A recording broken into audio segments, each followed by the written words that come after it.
हरिओम. आत्मपूजा उपनिषद. योगदास श्री जय गणेश जोशी यांचे प्रवचन. सूत्र 9. पुष्प. चिदाप्ती पुष्पम. त्याचे लेकरू म्हणजे फूल.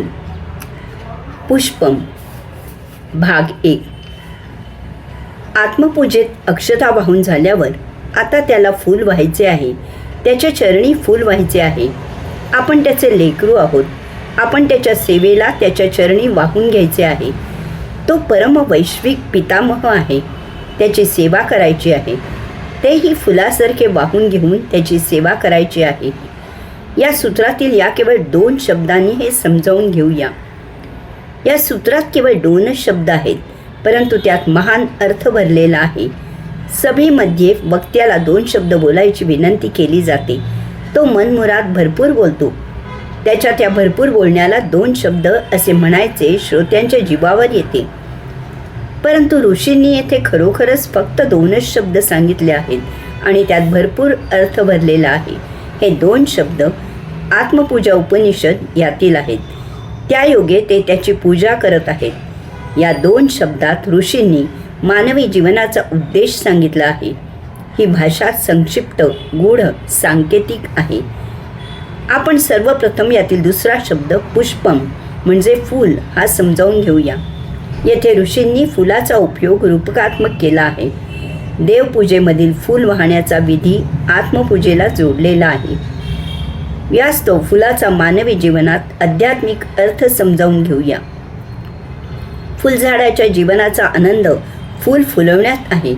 फुलझाडाचा अंतिम उद्देश फूल फुलवणे हाच आहे. फुलझाड जेव्हा फूल फुलवते तेव्हा त्याला जीवन जगल्याचा आनंद मिळतो. फूल फुलवले की त्याला जीवनाचे सार्थक झाल्याचे समाधान मिळते.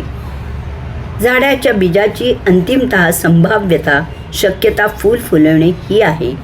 त्यासाठी ते बीज जमिनीमधून अन्नरस, पाणी म्हणजे पृथ्वी तत्व, आपतत्व शोषून फुगते आणि फुटते. ते बीज रूपांतरित होते. त्याला जमिनीच्या खाली मुळे धरतात. जमिनीच्या वरती कोंब फुटतो. तो कोंब मुळांच्या माध्यमामधून जमिनीतून अन्नरस, पाणी शोषण करत असतो आणि परमात्म्याच्या ओढीने वर वर आकाशाकडे म्हणजे आकाश तत्व झेपावत वाढत जातो. वाढीबरोबर सूर्यकिरण म्हणजे तेजतत्व आणि हवा म्हणजे वायुतत्व शोषून घेण्यासाठी पानांची निर्मिती होते. हळूहळू विस्तार होतो. त्याला फांद्या फुटतात. त्याचे झाड होते. झाड पाने, फुले, फळे यांनी डवरते. अशा प्रकारे झाड आकाश या महातत्वरूपी घरात वायू, तेज, आप आणि पृथ्वी या महातत्वांचा उपयोग करून जीवन जगत असते. जेव्हा यथाकाळी त्याच्या फांदीला फूल येते तेव्हाच त्याच्या जीवनाची इतिश्री होते. त्या फांदीचे आयुष्य संपते. ती कापावी लागते. न कापल्यास ती सुकते आणि गळून पडते. त्या जागी यथाकाळी पुन्हा फांदी फुटते. येथेही त्याची लीला महाअजब आहे. त्या एका कापलेल्या, गळून गेलेल्या फांदीच्या ठिकाणी 2-4 फांद्या फुटतात. सृजनाचा निसर्ग नियम सुरू राहतो. काही जातीच्या फुलांमध्ये स्त्रीकेसर आणि पुकेसर असतात. फुलाच्या रंगसंगतीला आणि आकाराला आकृष्ट होऊन फुलांवर बसणाऱ्या फुलपाखरांच्या पायांमार्फत त्यांचे मिलन घडून येते. किंवा काही झाडांच्या जातीमध्ये फुलांमधून फळे तयार होतात आणि त्यात बिया असतात, बीज असते. त्यापासून सृजन सुरू होते. ते चालूच राहते. काही झाडे एकपेशी असतात. त्यांची फांदी लावली तरी सृजन सुरू राहते. दुर्दैवाने बी योग्य वेळी योग्य जागी पडले नाही तर ते सृजन न होताच वाया जाते. ते कोणाच्या भक्ष्यस्थानी पडते किंवा ते सुकते. आतील आत्मतत्व पुन्हा बीजरूपी देह धारण करण्यासाठी आकाशात निघून जाते. त्याचे कलेवर पृथ्वीत लय पावते. एका संभाव्य मुक्तीची शक्यता मावळते, पुढे ढकलली जाते. फूल सुगंधी, सुवासिक आणि म्हणून सुरम्य असते. त्याचा सुगंध म्हणजे ज्ञानयोग सर्वत्र आपोआप दरवळतो.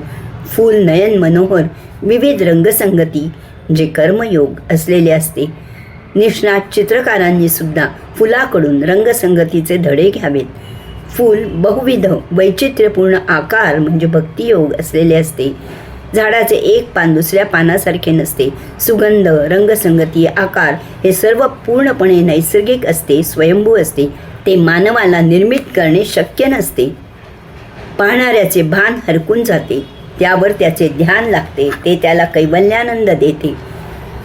असे हे फूल पूर्णपणे फुलले की यथाकाळी ते झाडापासून अलग होते आणि भूतलावर परमात्म्याच्या चरणी त्याच्या सेवेला रुजू होते किंवा आपल्याकडून ते पूजाविधीमध्ये परमात्म्याच्या चरणी सेवेला अर्पण केले जाते. फूल परमात्म्याच्या धुली चरणी किंवा त्याच्या चरणी वाहिल्यावर ते धन्य होते. त्याचा आनंद गगनात मावेनासा होतो, कारण त्याची ती सुयोग्य अशी जागा असते. त्याची पादसेवन भक्ती सुरू होते. यासाठी सारा अट्टहास केलेला असतो. ते अंतिम मुक्कामाला पोहोचते. सुगंध हा ज्ञानयोग आहे. कोठेही जायची गरज नाही. सुवास लपून राहू शकत नाही. तो दूरवर आपोआप पसरतो. तसेच ज्ञानी कोठेही जात नाही. तो बसल्या जागी आपले ज्ञान तेज विश्वाच्या केंद्रापर्यंत पसरवतो. ज्ञानी केवळ आत्मजाणीवेने बसल्या जागी परमात्मामय होतो. रंगसंगती हा कर्मयोग आहे. कर्मयोगात अपार कष्ट घ्यावे लागतात. निष्काम राहून मेहनतीचे पहाड फोडावे लागतात. झाडाला जमिनीमधून विविध रंग जमवायला खूप कष्ट, मेहनत घ्यावी लागते. फार चोखंदळपणे निवड करावी लागते. फुलावर ते रंग त्या ठिकाणी योग्य प्रकारे योग्य प्रमाणात धारण करावे लागतात. तेव्हा ते सौंदर्य खुलते. आकार हा भक्तियोग आहे. भक्त ज्ञानियांसारखा, योग्यांसारखा एका जागी एकच आसन घालून डोळे मिटून निश्चल बसत नाही. तो भजनात हाताने ताल धरून डोलत असतो. कीर्तनात श्रोत्यांमध्ये फिरत असतो. तन्मयतेने गात असतो. कथा सांगताना अभिनय करत असतो. नर्तनात तर सर्वांग घुंबत असतो. अशा प्रकारे भक्ती करताना त्याच्या देहाचे अनेक आकार होत असतात. चरणसेवा ही पादसेवन भक्ती आहे. ज्ञानयोग, कर्मयोग आणि भक्तियोग यांच्या संयमाचे ते सुफळ आहे. ती मुक्ती आहे. ते कैवल्य आहे.